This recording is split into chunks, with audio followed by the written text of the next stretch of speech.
जय सिया राम। जय सिया राम। सब सुख लाए तुम्हारी सरना, तुम रक्षक काहू को डरना।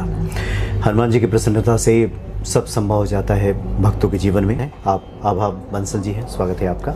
जय सिया राम। और ज्योतिष के क्षेत्र में आपने काफ़ी योगदान दिया है, जहाँ तक मुझे जानकारी मिली काफ़ी बड़ा आपने काम किया है। मनुष्य के जीवन में जब समस्याएं कठिनाइयाँ आती हैं तो हनुमान जी की जो पूजा है, आराधना है, उनका जो उपाय है, ये कितना कारगर साबित होता है? देखिए, मैं कहूँगी कि मैं तो हनुमान जी की बहुत पुरानी भक्त हूँ। बचपन से ही मेरी मदर, एक्चुअली रादर मैं कहूँगी कि मेरा जो जन्म हुआ था एक आर्य समाज फैमिली में हुआ था, लेकिन जो मेरी मदर थी वो हनुमान जी को बहुत मानती थी। तो उन्होंने बचपन से हमें हनुमान जी की पूजा करना सिखाया कि, और एक जो दोहा जो अभी तक मेरे दिमाग में घूमता रह गया, दीन दयाल विरज संभारी हरुनात्मम संकट भारी। तो ये उन्होंने हमें सिखाया कि कभी भी कोई मुसीबत हो, तुम कभी भी कहीं किसी परेशानी में हो तो हमेशा इस मंत्र का जाप करना। तो ये तो मेरी कहने ना रगों में बसा हुआ है। और शुरू से हमने हनुमान भक्ति का, हनुमान चालीसा, मैं काफ़ी छोटी थी तभी से मुझे हनुमान चालीसा कंठस्थ हो गई थी। तो क्योंकि मैं बैंक में थी तो मुझे बाहर भी मेरी पोस्टिंग हुई, तो बहुत छोटी ही उम्र में हम बाहर जाना पड़ा। तो कभी भी कोई परेशानी आती थी तो हमेशा हनुमान चालीसा का ही सहारा लिया। मतलब हनुमान जी पे तो अटूट भक्ति है और अभी तक वो कायम। दीन दयाल विरुद्ध संभारी हरहु नाथ मम संकट भारी। सीता जी पे जब संकट आया था तो संदेशा भिजवाया था माता सीता जी ने हनुमान जी के माध्यम से। अच्छा, ये बताएं कि सनातन परिवार में जन्म लेने के नाते आपको जो कि ये संस्कार में, विरासत में ये भक्ति मिली, लेकिन कई बार होता है कि भक्त का निज अनुभव बन जाता है, स्वानुभव बनता है कि हाँ ये वास्तव में संकट मोचन है। तो ये स्थिति कब आई?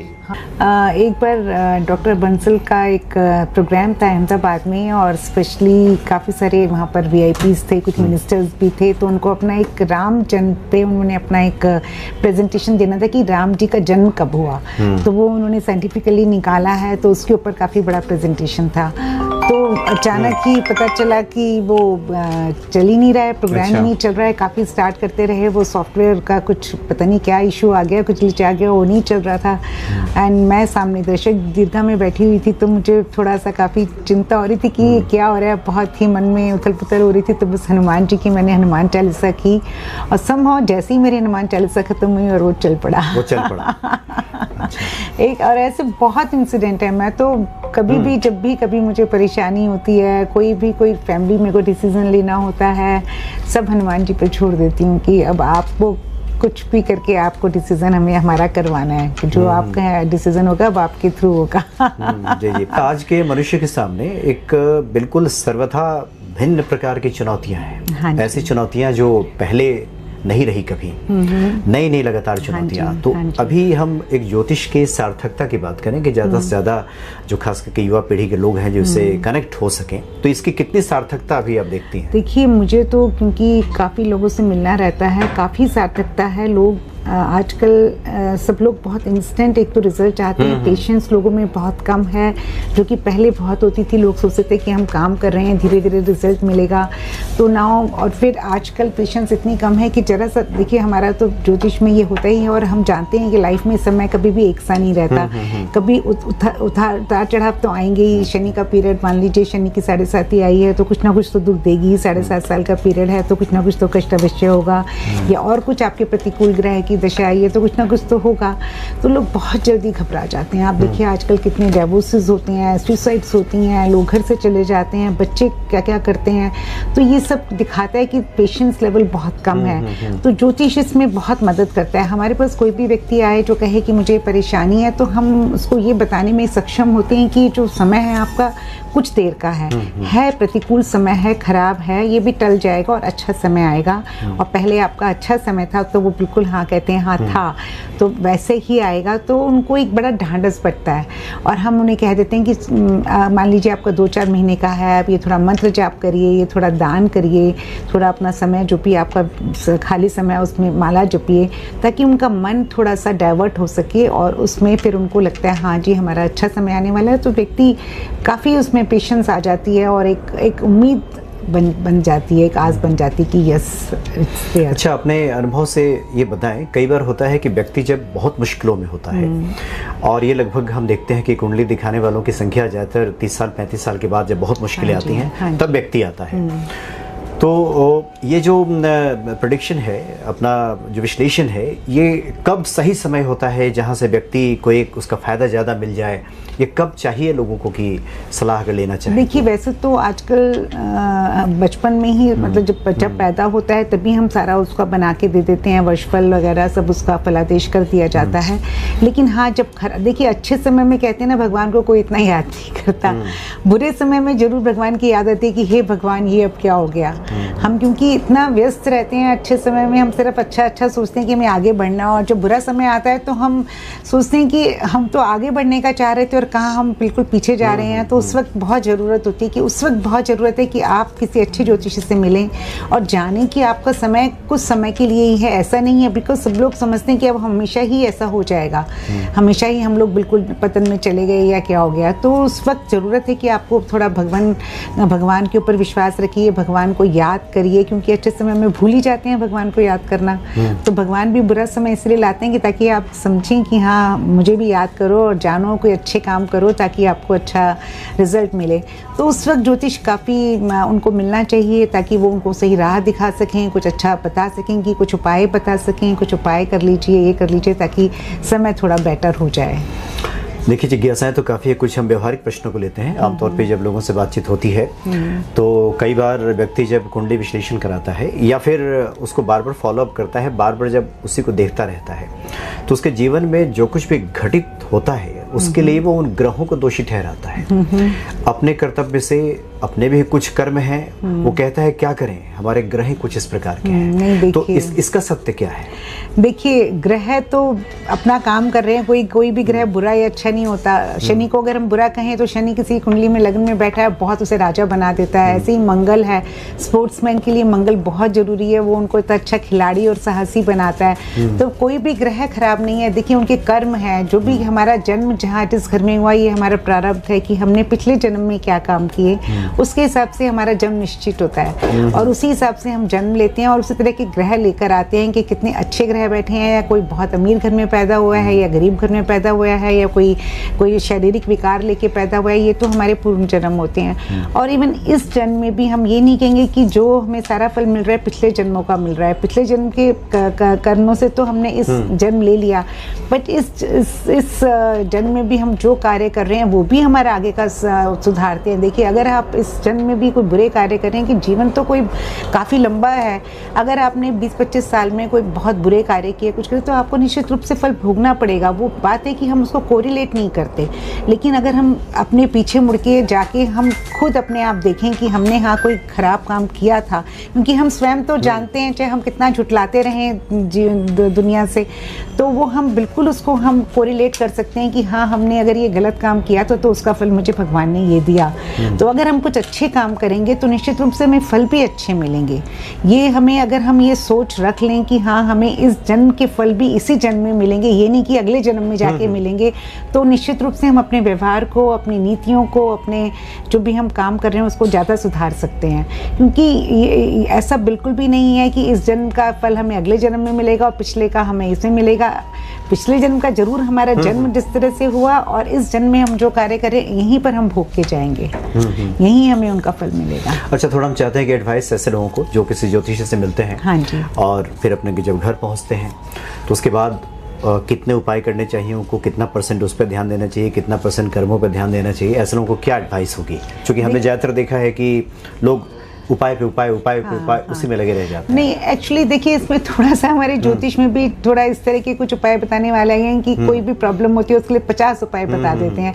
तो थोड़ा सा जो प्रश्न करता है उसको भी थोड़ा ये ध्यान रखना चाहिए कि ये नहीं कि आप ये सोचें कि आप सब कुछ उपाय करके 50 उपाय करके अपने जीवन को बदल देंगे या कुछ कर देंगे, ऐसा नहीं होगा। देखिए, थोड़े से उपाय जो कि कारगर उपाय हैं, कुछ मंत्र जाप हैं, कुछ दान हैं, जो कि एक हमारे शास्त्रों में बताए गए हैं, उन उपायों को आप करेंगे तो थोड़ा आपको डेफिनेटली फ़ायदा होगा। एक आपके मन को शांति मिलेगी, जो कि आपकी प्रॉब्लम है वो आपको अपने आप कम लगने लगेगी। ये नहीं होगा कि आपकी प्रॉब्लम दूर हो जाएगी, क्योंकि अगर देखिए आपको पता है कि आपको बारिश आने वाली है, हम छाता लेके निकल रहे हैं तो हमने आपको बचा लिया, थोड़ा ये है, लेकिन बारिश तो होगी ही होगी। एक्सीडेंट होना है, हम पहले कोई बता दे, हम थोड़ा समझदारी से काम लें, ध्यान से चलें, ध्यान से गाड़ी चलाएं, तो मान लो हो सकता है तो होगा तो थोड़ा बहुत होगा। लेकिन ऐसा नहीं है कि बिल्कुल आप उसको जो भी ईश्वर ने रचा हुआ है और जो ग्रहों का असर है उसको ख़त्म कर देंगे, ऐसा नहीं होगा। हाँ, थोड़ा उसका असर आप मानसिक रूप से भी प्रिपेयर हो जाते हैं कि हाँ शायद इससे भी और अधिक होता, तो आप उसको मानसिक रूप से उसको एक्सेप्ट कर लेते हैं और वो होता भी थोड़ा। देखिए, मंत्र जाप करेंगे, दान करेंगे तो असर तो होगा, लेकिन ये मत सोचिए कि 100% आप 50, आजकल लाल किताब के इतने उपाय आ गए हैं तो गवर्नमेंट को भी जालियां लगवानी पड़ी हैं रिवर पे कि कोई ज़्यादा ना उस पे ना करे, तो इस तरह का नहीं सोचे। हाँ, जरूर असर होगा, लेकिन आप अपने कर्मों को ठीक करें, मंत्र जाप करें, जो भी बताया। ये तो आपने अच्छी बात कही कि अब नदी के किनारे जाले लगाने पड़े हैं, इतने उपाय हो रहे हैं नदियों में। अच्छा, ये जो ज्योतिषी हैं उन्हें हम भविष्य दृष्टा कहें कि भविष्य निर्माता कहें, क्या कहें? नहीं, देखिए, भविष्य दृष्टा, भविष्य निर्माता तो देखिए वो तो हम कहेंगे हमारे प्रभु हैं और वो ही कर सकते हैं। ये लोग जो बताते हैं आजकल कि मैं करोड़पति बनाता हूँ। हाँ जी, नहीं देखिए, ये आजकल काफी हम देख रहे हैं अच्छा कि ज्योतिषियों द्वारा बताया जाता है कि मैं करोड़पति बनाता हूँ। इस तरह से देखिए, अगर इंसान ये सब करने लगे तो फिर भगवान का हम क्या कहेंगे। ये तो भगवान और हमारे प्रभु ही हैं जो कि आपको करोड़पति बनाए या आपको अर्श पे ले आए या फर्श पे ले आए, ये सब वही कर सकते हैं। लेकिन हाँ, जरूर जो भविष्य ज्ञान वाले हैं वे आपको ये बताते हैं कि आपके जीवन में क्या होने वाला है। वो एक देखिए, एक अंदाजा और एक एस्टिमेट ही होता है ये ज्योतिष में। कोई, मैं ये नहीं कहूँगी कि 100%, क्योंकि ये साइंस इतनी डेवलप भी नहीं हुई है, अब धीरे धीरे हो रही है, बट जितना होना चाहिए उतनी नहीं हुई है।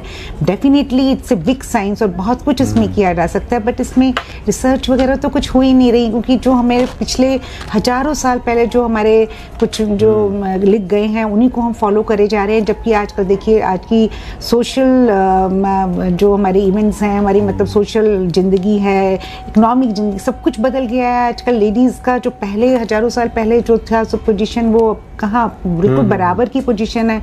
तो उन चीज़ों को हम कब तक, जो पुरानी चीज़ों को हम नहीं उसको धो सकते कि लगातार वही, अभी रिसर्च की ज़रूरत है। मतलब अभी नए तरीके से बिल्कुल काम करने की जरूरत। अच्छा, आप लोग तो काफ़ी इस पे काम कर रहे हैं। अभी डॉक्टर साहब से बात हो रही थी, अब AI को लेकर के भी काफ़ी काम कर रहे हैं कि जहाँ पे आपको एक कुंडली का एक जानकारी, जो अनुमान ही सही, एक करीब तक वो मिल जाएगा। अच्छा, आपने भी, चूंकि आप हनुमान जी के भक्त हैं, आपने भी हनुमान ज्योतिष के बारे में सुना होगा। ये हनुमान ज्योतिष दरअसल ये है कि भगवान राम ने पूछा था हनुमान जी से कि आपने सूर्य भगवान से शिक्षा ली, क्या क्या शिक्षा ली? तो उन्होंने कहा कि हमने ज्योतिष भी सीखा। अच्छा, वो हनुमान ज्योतिष नाम से, अच्छा, उसमें वो कोष्ठक आता है। अच्छा, इसलिए हमने आपको ध्यान। अच्छा, वो तो हम बहुत यूज करते थे। मेरे मतलब हम कोई भी प्रश्न होता था कि मेरे एग्जाम में कितने नंबर आएंगे या पास होंगे या क्या करेंगे, तो वो एक पॉइंट लगा के और उसमें फिर वो 12 रामचरितमानस में उस कोष्ठक को तो हमने बहुत इस्तेमाल किया है। एक और है जो कि हनुमान जी के ज्योतिष से संबंधित, उसमें सबके प्रश्न दिए गए, उसमें भी कोष्ठक बना होता है, अलग अलग समस्याओं के लिए। नहीं, हमने इसलिए आपको ध्यान दिलाया कि आपका ध्यान जाए तो शायद इसका भी एक सॉफ्टवेयर लोगों को मिल जाए, जो कि बहुत अब पुरानी किताबों में अवेलेबल है, जिसके पन्ने भी बड़े पुराने हो गए हैं। जो हनुमान कोष्ठक का जो रामचरितमानस में है, वो तो हमारे पहले सॉफ्टवेयर में था। जो हमारा पहले लियो 1 सॉफ्टवेयर था उसमें था, शायद हमारा लियो स्टार में नहीं आया, बट उसमें हमारे सॉफ्टवेयर में था ये कि जो भी पॉइंट आप लगाएंगे उसके हिसाब से जो भी श्लोक बन के, जो भी वो दोहा बन के आएगा तो वो आ जाता था। सत्य आशीष हमारी, पूजा ही मनोकामना तुम्हारी। बिल्कुल, उसमें बहुत सारे है ना, तो सारे आ जाते थे, तो उससे पता चल जाता था कि मनोकामना पूर्ण होगी कि नहीं होगी। तो आप जो बता रहे हैं ये अलग से है, ये हनुमान ज्योतिष एक अलग है। हम चाहेंगे कि आपका ध्यान जाए तो उस पे भी सॉफ्टवेयर बनाएंगे। बिल्कुल। और चूंकि जिज्ञासाएं तो बहुत हैं, हम चाहेंगे कि आगे अलग अलग विषयों पे हम लोग बात करेंगे। एक आखिरी जिज्ञासा ले लेते हैं। हाँ जी। लोगों का जीवन सुखमय बने, मंगलमय बने, तो ऐसे लोगों को क्या टिप्स होगा कि उन्हें ऐसा करना चाहिए और अपने जीवन को एक खुशहाली की तरफ वो व्यक्ति आगे ले जाए? देखिए, जीवन को अगर आप खुशहाल और सुखमय बनाना चाहते हैं तो थोड़ा सा एक अपनी लाइफ में डिसिप्लिन जरूर रखिए। मॉर्निंग में टाइम से उठें, मॉर्निंग वॉक पे जरूर जाएं, थोड़ा सा योगा करें, क्योंकि देखिए सब कुछ, अगर हमारा शरीर स्वस्थ होगा तो मन भी स्वस्थ होगा, और मन स्वस्थ होगा तो हम खुश रहेंगे और हम जो भी काम करेंगे पॉजिटिव एनर्जी के साथ करेंगे। तो पॉजिटिव एनर्जी रहना बहुत ज़रूरी है। तो उसके लिए अगर हम सुबह थोड़ा उठ के, टाइम से उठ के सूर्य भगवान के दर्शन करें, क्योंकि उससे नई ऊर्जा भरते हैं, नई ताजगी भरते हैं हमारे जीवन में, और फिर हम थोड़ा वॉक पे जाएं, थोड़ा योगा करें, संतुलित भोजन करें। ये भी नहीं कि अब देखते हैं आजकल सब लोग होटल्स में इतना ज़्यादा आना जाना है, कोई खाने का कोई इतना तरीके से नहीं है, तो फ्रूट्स खाएं, थोड़ा वेजिटेबल्स, मतलब थोड़ा बैलेंस डाइट लें, और जो अपना काम है पूरी निष्ठा से करें। ये नहीं कि आपने जो काम किया उसका रिजल्ट तुरंत चाहिए, थोड़ी पेशेंस रखें तो डेफिनेटली आप सफलता जरूर मिलेगी। मतलब हल्दी धनिया ही उपाय नहीं, ये भी उपाय है। हाँ जी, बिल्कुल बिल्कुल, ये भी बहुत अच्छे उपाय हैं। ये भी उपाय ही है। हाँ जी, हाँ जी। जी। अच्छा, आखिर में एक और, जो लोग कहते हैं कि सब करके देख लिया कुछ नहीं हो रहा, ऐसे लोगों को क्या बताएंगे? ऐसे लोगों को यही कहेंगे कि हनुमान जी का पढ़िए जो दोहा है, और डेफिनेटली आपको सफलता मिलेगी। ऐसा नहीं है कि कभी प्रभु आप पे प्रसन्न नहीं होंगे, आपने बहुत कुछ करके देख लिया, लेकिन भगवान पे विश्वास रखिए, भगवान आपकी जरूर सुनेंगे और जरूर आपका मनोकामना को पूर्ण करेंगे। बहुत आनंद है आपसे बात करके, बहुत बहुत धन्यवाद आपका। थैंक यू जी, जय श्री राम, थैंक यू, जय श्री राम। Thank you.